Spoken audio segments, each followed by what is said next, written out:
ऐतिहासिक वाडा अधिवेशनमा उपस्थित हुनुभएका सम्पूर्ण व्यक्तित्वहरूप्रति पार्टी सदस्य शुभचिन्तक सबै व्यक्तित्वहरूप्रति अभिवादन टक्राउन चाहिँ स्वीकार्नुहोस्।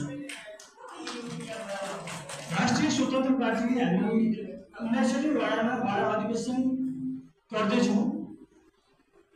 केही वाडाहरूमा सम्पूर्ण भइसके, अधिकांश वाडाहरू सम्पूर्ण भइसके र अब हामी 5वटा जति 6वटा जति वाडामा बाँकी छौँ। त्यसमध्ये बाँकी भएको वाडा एउटा छनौट वाडा पनि हो र आज हामी यहाँ भेला गर्दैछौँ। यसले एउटा तटस्थ समिति गठन गर्नेछौँ। मैले आजको साथै जानकारी गराएँ।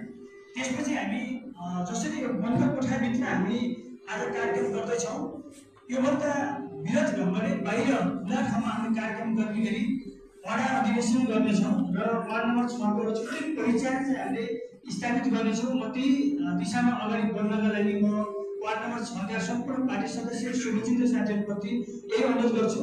र देशको परिस्थिति,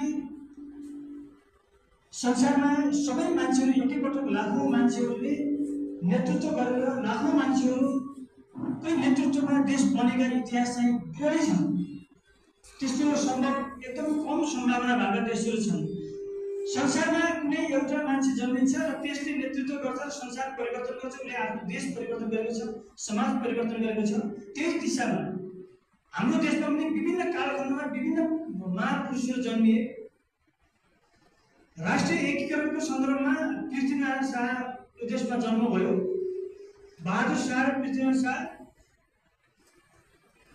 सहितका व्यक्तिहरूले यो देशको सिङ्गो देश नेपाल भन्ने शब्द जोडेर पूर्व मेचीदेखि पश्चिम महाकालीसम्मको जुन भूभागलाई एकीकृत गर्ने काम चाहिँ ती महान पुरुषले गर्नुभयो।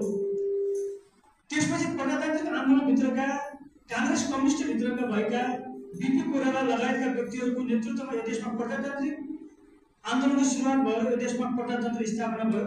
त्यसैको फलस्वरूप एउटा पूर्ण गणतन्त्रसम्म त्यही आन्दोलनको श्रेय हो। 2007 सालको आन्दोलन 65 सालमा अन्त्य भएर त्यसले चाहिँ देशमा गणतान्त्रिक व्यवस्था सहित लोकतान्त्रिक व्यवस्था कायम गरेको छ।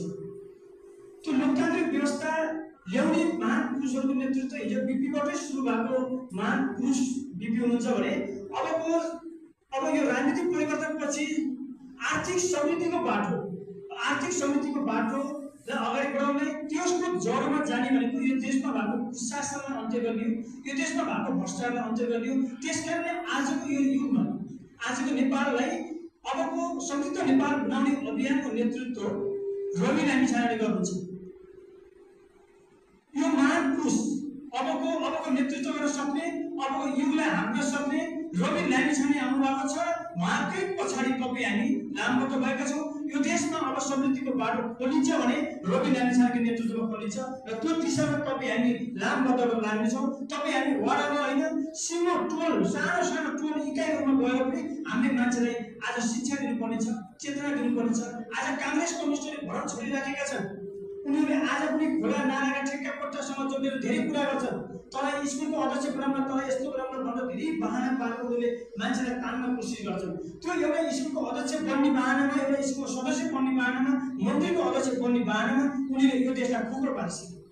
आज फेरि उनीहरूलाई हामी फेरि त्यो समय दिने गरौँ, उनीहरूले फेरि नेतृत्व गर्दै गयो भने यो देश हामी जस्ता युवाहरू फेरि त्यो देशमा बस्ने वातावरण हुँदैन। त्यसकारणले अब 84 मिसन 84 जुन शब्द राष्ट्रपतिले अब मिसन 84 हो, यो मिसन 84 ले हामीले यी काङ्ग्रेस कम्युनिस्ट भनाउँदाहरूलाई यो देशबाट निर नगराउँदासम्म यो देश अगाडि बढ्न सक्दैन। त्यसकारणले म त्यो दिशामा सबै साथीहरूलाई अगाडि बढ्न अनुरोध गर्छु।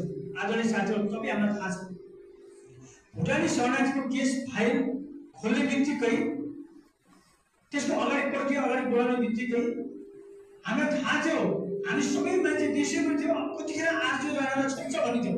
सबैको त्यही थियो। हाम्रो चाहना भित्री रूपमा सबैलाई थाहा छ अब आर्थिक राणा छोड्छ भन्ने बेलामा कहाँ पुऱ्याइदियो भने सत्ताबाट बाहिर पुऱ्यायो। सत्ताबाट बाहिर मात्र पुऱ्याएनन्, झुट्टा आरोपले रवि लामिछानेलाई जेलभित्र राख्यो। आज गर्दै काठमाडौँको कार्यालयमा सरुवा हौँ भनेर संसार देशैभरिका कैदीहरूले सरुवा मागेर सरुवा हुन्छ। त्यो कैदीको नियम हुन्छ, प्रशासनभित्र रहेपछि माग्न पाइन्छ।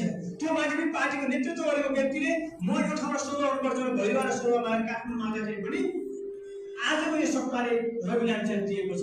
किनभने त्यहाँ पनि उठबस हुन्छ, चलखेल हुन्छ, साथीभाइ त्यहाँ भेट्छन्, कसैले कुन दिशामा अगाडि बढ्न सक्दैन, निरन्तर छलफल हुन्छ। टिटी बजार कार्यालय जुन के अरे काठमाडौँ कार्यालयभित्र भएपछि हुन्छ भनेर त्यो दिशामा अगाडि नबढाउनको लागि त्यहाँ मान्छेलाई परिवर्तनशील व्यक्तिहरूलाई त्यहाँ जान नपाउँ भनेर भोलिरातमै डर राख्ने काम गरिएको छ। यो पनि हाम्रो तपाईँहरूलाई थाहा छ कि रवि लामिछाने बाहिर आउँदाखेरि हाम्रो खैर छैन भन्ने कुरा छ।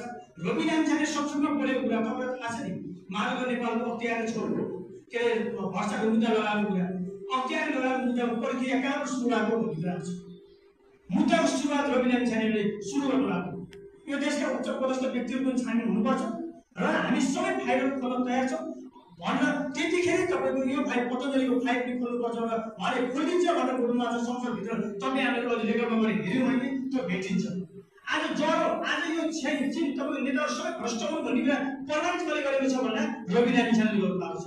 रवि लामिछाने त्यो संसदभित्र नछिरेको भए आज हामीलाई यो सब गुमनाम हुन्थ्यो, धेरै खाइसकेका थिए, धेरै फोक्रो पाइसकेका थिए। त्यसकारण यो चिज पाउनका लागि आज रवि लामिछानेको नेतृत्वमा 21-22 जना हाम्रो 20-21 जना सांसदहरूले यो छलफलमा पात्र छ।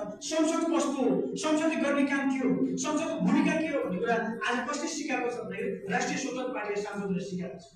त्यसकारण यो चिज अवश्यमा आज हामीले जसरी 20-21 जना हुँदाखेरि संसदलाई यस्तो बनाउन सकिन्छ, देश त्यसरी जान सकिन्छ एउटा नमुना दिइराखेको अवस्थामा हामी बहुमतमा जाँदाखेरि राष्ट्रिय स्वतन्त्र पार्टी बहुमतमा पुगेको स्थिति कहाँ पुग्छ, कहाँ जान्छ, देश कुन दिशातिर जान्छ भन्ने कुरा छलमा देखिसकेको छ। त्यसैले यो छलमा देखिने कुरामा देशी विदेशी शक्तिहरू भनिन्छ, देशी विदेशी शक्तिहरू राजनीतिमा चलखेल हुन्छ भन्ने कुरा चाहिँ भएको पनि छ।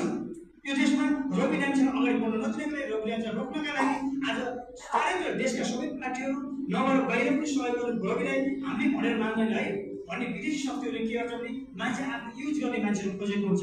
त्यो युज गर्नेमा रवि लामिछाने युज हुने आफ्नो विवेक प्रयोग गरेर अगाडि बढ्छ। त्यसकारण अगाडि लिनु हुन्न भनेर देशी विदेशी सबै शक्तिहरू लागेका छन्। त्यसकारणले यो चिजलाई अब हामीले कसरी पुरा गर्नुपर्छ भन्दाखेरि तपाईँ हामी अब रवि लामिछाने यो हाल्ने भागै छन्, हाल्न कोसिस गरेकै छन्, यसको अन्त्य